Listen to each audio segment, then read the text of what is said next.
capítulo 3, versículo 16, el atalaya de Israel, dice: y aconteció que al cabo de los 7 días vino a mí palabra de Jehová diciendo: hijo de hombre, yo te he puesto por atalaya a la casa de Israel.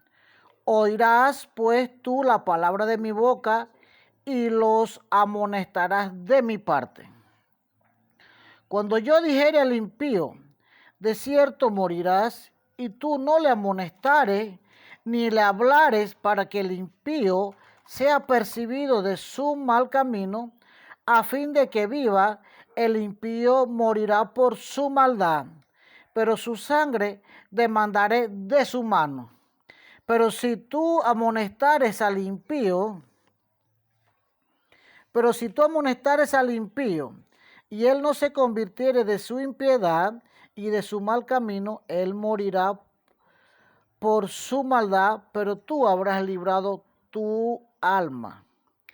Dice el 20: si el justo se apartare de su justicia e hiciere maldad y pusiere yo tropiezo delante de él, él morirá porque tú no le amonestaste.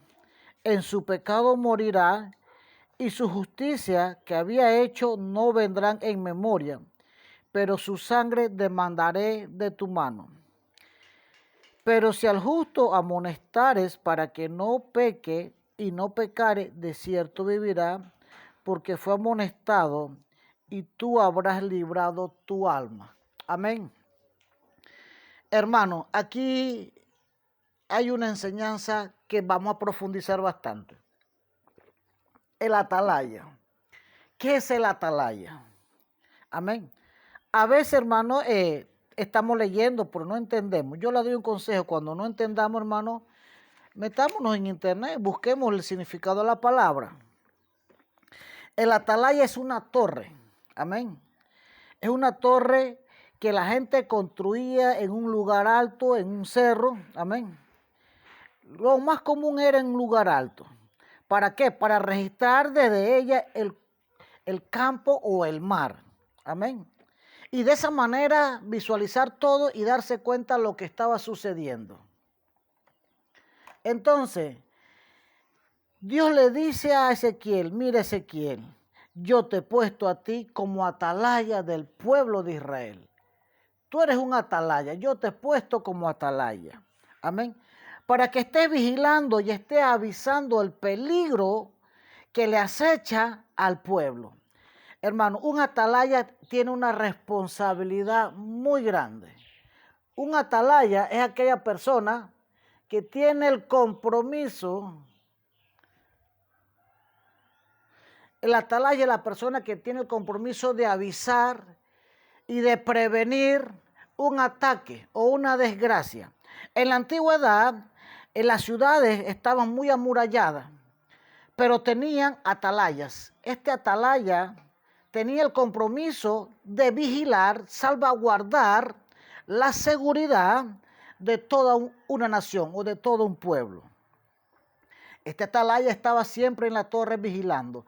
Mientras que el pueblo estaba descansando, estaba comiendo, estaba durmiendo, este atalaya tenía la responsabilidad de vigilar, de ver a la distancia con un binoculario, un larga vista. Tenía que ver todo el campo, todo el mar. Amén. Y si veían que se acercaba personas extrañas o un ejército extranjero, la responsabilidad de él era tocar la trompeta. Amén.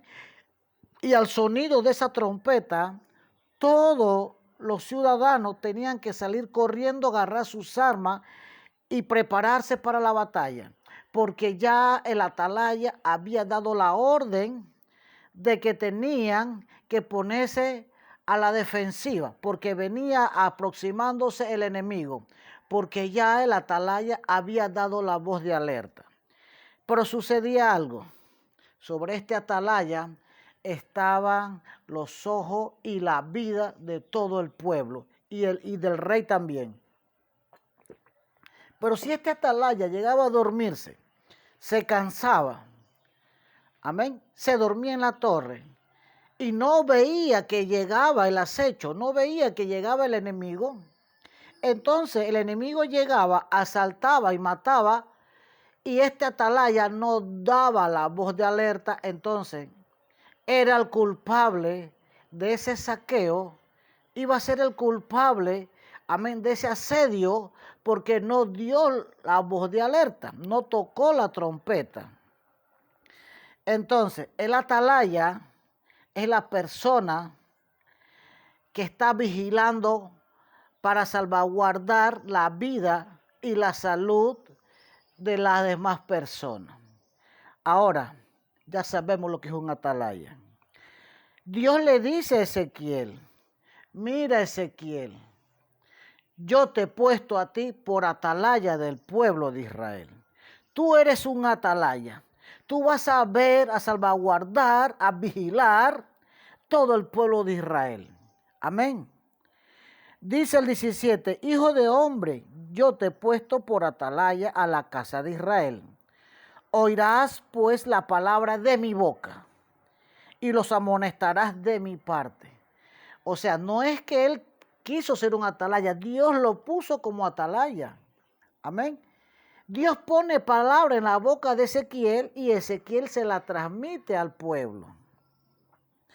Entonces, dice, y los amonestarás de mi parte. O sea, el compromiso de Ezequiel era amonestar al pueblo de Israel de parte de Dios, no de parte de Ezequiel. Amén.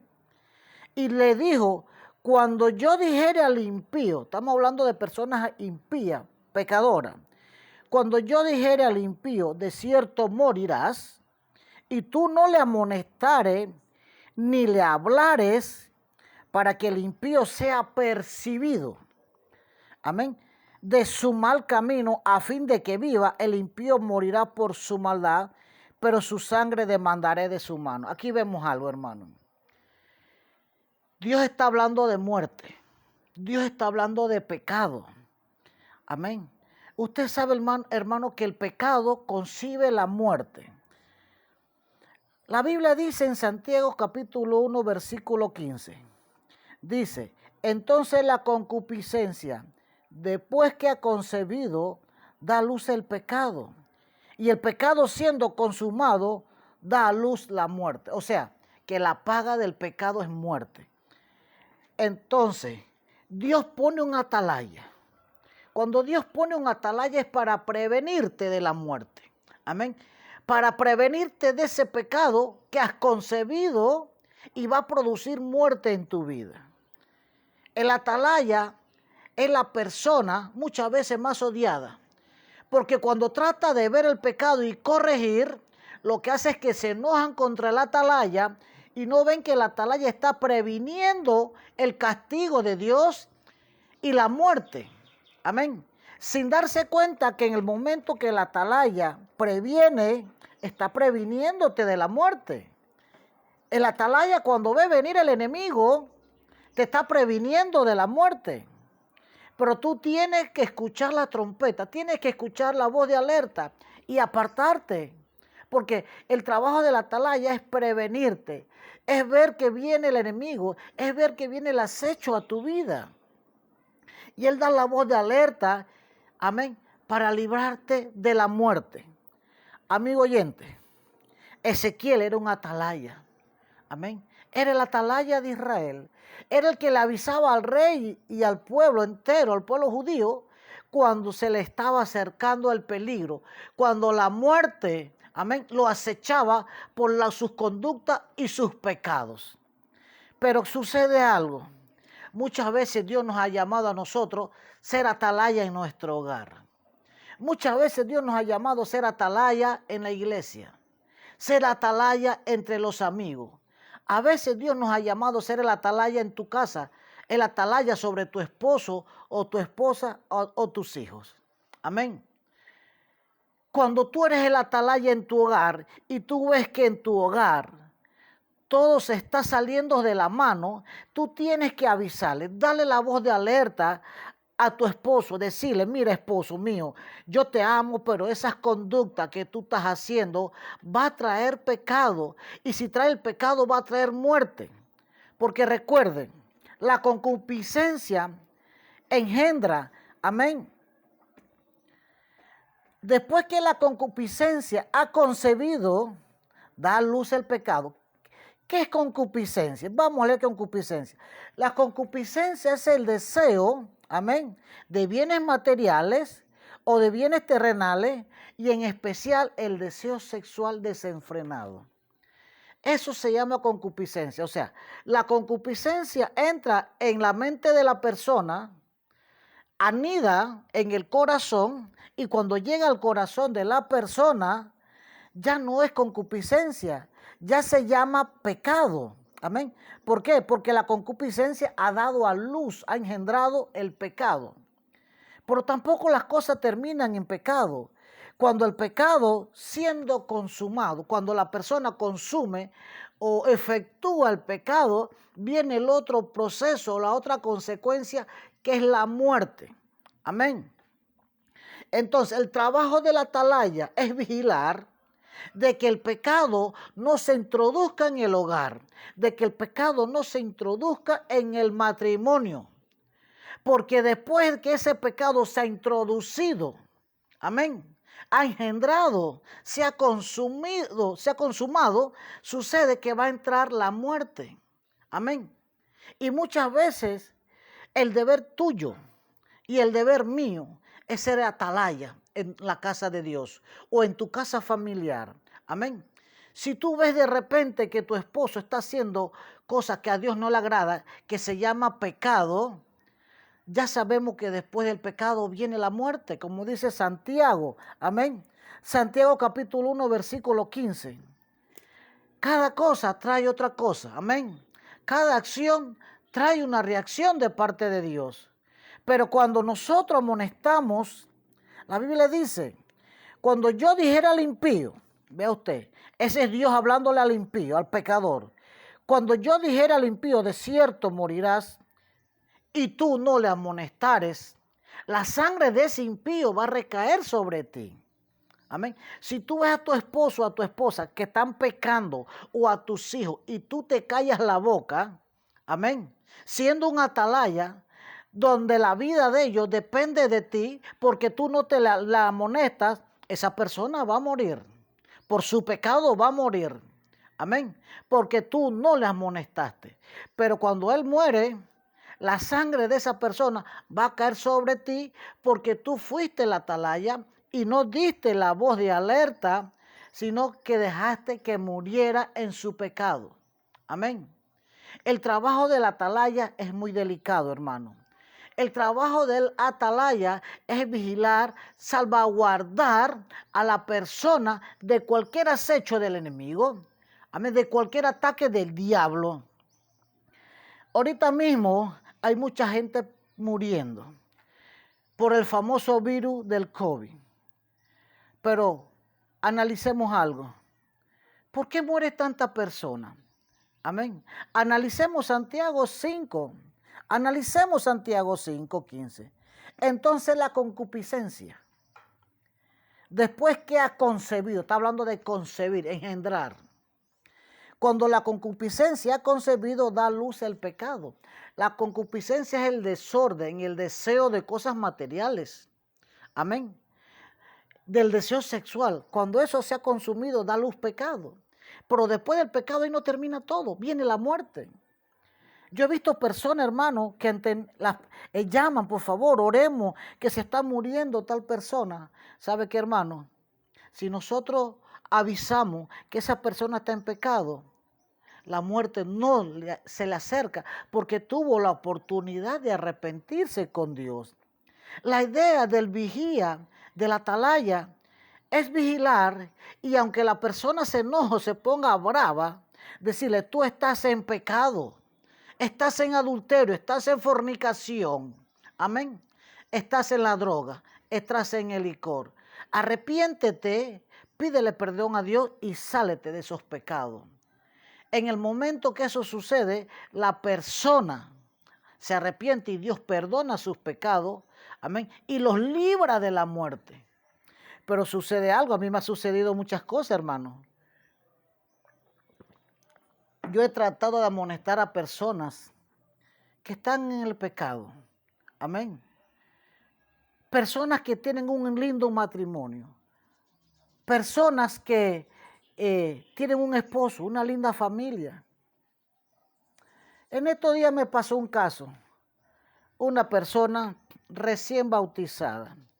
Se bautizó un día miércoles y el día jueves se fue con otro hombre, teniendo a su esposo que la amaba mucho, teniendo un lindo hogar que Dios le había regalado. Y se fue con otro hombre, amén, a vivir la vida loca. Y esta persona ya era la tercera vez que Dios la libraba de la muerte, a consecuencia de su pecado. Y sabe algo, hermano, uno como atalaya tiene la responsabilidad de salvaguardar esa alma del infierno y del diablo. Y yo la llamé por teléfono y la amonesté. Le dije, hermanita, arrepiéntete de tus pecados porque Dios te dio una última oportunidad. Hermano, yo pensé que la reacción de esa persona iba a ser agradecida conmigo y no, fue todo lo contrario. Se enojó conmigo y me bloqueó, amén, pensando que el mal me lo iba a hacer a mí. Y no, hermano, el mal se lo hacen ellos mismos, porque cuando tú eres el atalaya, dice el 18, cuando yo dijera al impío, de cierto morirás, y tú no le amonestares ni le hablares, para que el impío sea percibido de su maldad, que ha percibido, exhortado, amén, regañado, para que salga de su mal camino, a fin de que viva. O sea, cuando tú amonestas a una persona, esa persona se aparta y va a vivir. Si está en el hospital, si está hospitalizado, grave de muerte, y tú lo aconsejas y le dices, arrepiéntete de tus pecados porque esa enfermedad fue consecuencia de tu pecado, entonces esa persona se arrepiente de su pecado y va a vivir, dice el versículo 18, a fin de que viva. El impío, dice, morirá por su maldad, pero su sangre demandaré de tu mano. Y dice el 19, pero si tú amonestares al impío, y él no se convirtiere de su impiedad y de su mal camino, él morirá por su maldad, pero tú habrás librado tu alma. O sea, cuando tú amonestas a las personas y la persona se aparta, esa persona va a vivir, pero si no se aparta esa persona y tú la amonestas, simplemente va a morir, pero tú has librado tu alma. Amén. Tú te lavas la mano como Poncio Pilato. Tú dices, bueno, si se perdió, se perdió, se murió, pero yo lo exhorté, yo le avisé del mal que le iba a venir. Hay personas malas, hay personas que son muy injustas, hay personas, hermanos, que hacen maldad, mucha maldad. Y llega el tiempo que esas personas comienzan a pagar su maldad. Amén. Comienzan esas personas que le hicieron daño a pedir justicia. La Biblia dice que la justicia de Dios cae. Amén. La Biblia dice que las maldiciones con justicia caen. Y muchas veces las personas cuando hacen maldad e injusticia, aquellas personas que fueron agredidas empiezan a pedirle a Dios. Amén. Y Dios escucha esa petición y la persona empieza a enfermarse en el hospital a llegar a un grado de muerte. Amén. De muerte. Pero cuando eso sucede, ya la misma conciencia, el espíritu lo redarguye y esa persona sabe que es por su pecado, por su injusticia. Amén. Que está al borde de la muerte. Pero cuando llega la atalaya, ya sea el esposo, la pastora o quien sea, le dice, tienes que arrepentirte, tienes que ponerte a cuenta con Dios, porque si tú no te pones a cuenta con Dios, vas a morir en muerte eterna, te vas para el infierno. Y si esa persona en el hospital se arrepintió de todo corazón, amén, téngalo por seguro que va a vivir como dice el versículo 18. Pero ahora pasamos a los cristianos, amén. Dice el 20, si el justo se apartare de su justicia e hiciere mal. Amén. Ahora estamos hablando de personas justas, de personas cristianas que le tienen temor a Dios. Si una persona es cristiana y toda la vida estuvo metida en la iglesia, pero ¿qué pasó? Después de cierto tiempo se aburrió de estar en la iglesia, se cansó y empezó a practicar el pecado. Amén. Dice algo. y yo pusiere tropiezo delante de él. Dios es el que pone las pruebas y las tentaciones y el tropiezo. Dios pone el tropiezo, amén, delante de él. Él morirá porque tú no le amonestaste. Estamos hablando del cristiano. Si tú ves a un cristiano, un hermano en la iglesia que está pecando, que era justo y dejó de ser justo, toda la justicia que hizo ya no tiene cuenta. Amén. Ya no hay memoria de su justicia. Si fue cristiano 20 años y empezó a pecar, ya esos 20 años se borran de la memoria y lo que empieza a contar es el pecado y la maldad que está haciendo. Amén. Porque la salvación no es por las obras, la salvación es por guardarse en santidad para Jesucristo. Entonces dice, en su pecado morirá y su justicia que había hecho no vendrá en memoria, pero su sangre demandaré de tu mano. Amigo, el deber de todo atalaya, si tú eres cristiano y ves a un hermano que está pecando, el deber tuyo es amonestarlo. Amén. Si se enoja contigo, que se enoje. ¿Qué importa que se enoje? Tú estás salvando esa alma del Seol. Estás salvando esa alma del infierno. Ah, pero ¿qué pasa? Después vas a ser la persona más odiada. Va a decir, eres un bochinchoso. ¿Por qué te metes en problemas que a ti no te importan? Amigo, esa persona no sabe que tú estás velando para la salvación de esa persona, que tú estás velando por el bienestar, por la salud de esa persona. Por sabe qué hace el enemigo, como está dentro de ese corazón.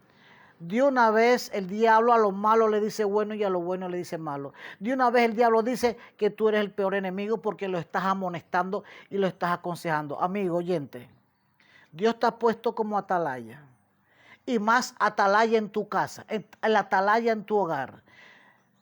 Todo depende de ti, si tu casa, si tus hijos, amén, no importa la edad que tengan tus hijos, tú eres la cabeza del hogar, tú eres el padre, tú eres la madre, de ti es la responsabilidad si esos hijos se te pierden, amén.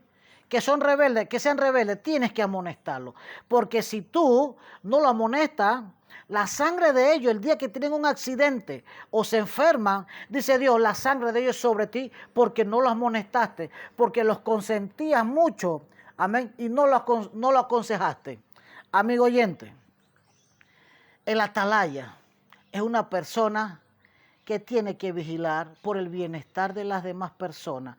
El atalaya tiene que sacrificar muchas veces su sueño, su descanso, amén. ¿Para qué? Para que el ser amado gocen de esa protección, amén, que tú le das al avisar cuando viene el enemigo a lo lejos. Amén. Yo quiero que hagamos una oración, amigo oyente. Vamos a una oración. Padre Santo, Padre de la Gloria, gracias por esta enseñanza, Cristo de la Gloria. Jesús de Nazaret, si tú me has puesto como atalaya de mi hogar, si tú me has puesto como atalaya de mis hijos y de mi familia, dame la autoridad, Padre Santo, porque sé que voy a recibir mucho escarnio. Me van a escarnecer, me van a odiar, porque voy a tratar de corregir y que mis seres amados no se pierdan, que no mueran, porque el pecado engendra la muerte, como dice Santiago capítulo 1:15. Padre Santo, Padre de la Gloria, yo te pido, Padre Santo, por la salud y el bienestar de mi esposa, de mi esposo, de mis hijos, de mi madre, de mis seres amados, Padre Santo. Yo te pido por el bienestar, Cristo de la Gloria. Yo te pido por la salud, Jesús de Nazaret, de aquellas personas que yo amo, por los que están en el pecado. Y si llegan a morir, van a morir una muerte eterna. Van a morir una muerte perpetua. Van a irse para el infierno. Jesús de Nazaret. Ahora dame fuerza, dame valor para poder corregir en el amor de Dios. Para poder corregir en el amor Cristo de la gloria y saber que solo tú tienes el perdón de pecado, que solo tú, Padre Santo, tienes el perdón. Porque primera de Pedro 2:24 dice, quien llevó el mismo nuestros pecados en su cuerpo y sobre el madero, para que nosotros, estando muertos a los pecados, vivamos la justicia, y por cuya herida fuimos nosotros sanados. Jesús de Nazaret, perdona todos mis pecados, Cristo de la gloria. Perdóname, he reconocido, Padre Santo, que soy pecador y que estos pecados me han traído malas consecuencias, me han traído ruina, me han traído destrucción, enfermedad y muerte, Padre Santo. Ahora perdóname, Padre Santo, y ayúdame a corregir mi error, a resarcir el daño a todas esas personas, Padre Santo, que yo le hice daño. Yo quiero ir allá y pedirle perdón y resarcir el daño que le he hecho, así como tú me has perdonado. Porque si yo no perdono, tú tampoco me vas a perdonar, Padre Santo. Ahora, Padre Santo, como el ejemplo de Zaqueo, que él resarció, él pagó el daño. Amigo oyente, si tú has hecho daño, tienes que resarcir ese daño para que Dios te perdone. Amén. Ahora, Padre Santo, gracias. Anota mi nombre en el libro de la vida y haz de mí, Cristo, la gloria, un hijo santo y consagrado y heredero del reino celestial. Gracias, Jesús. Amén y amén. Dios me lo bendiga, hermanos. Se despide de usted el hermano William González. Adelante, hermano Randy.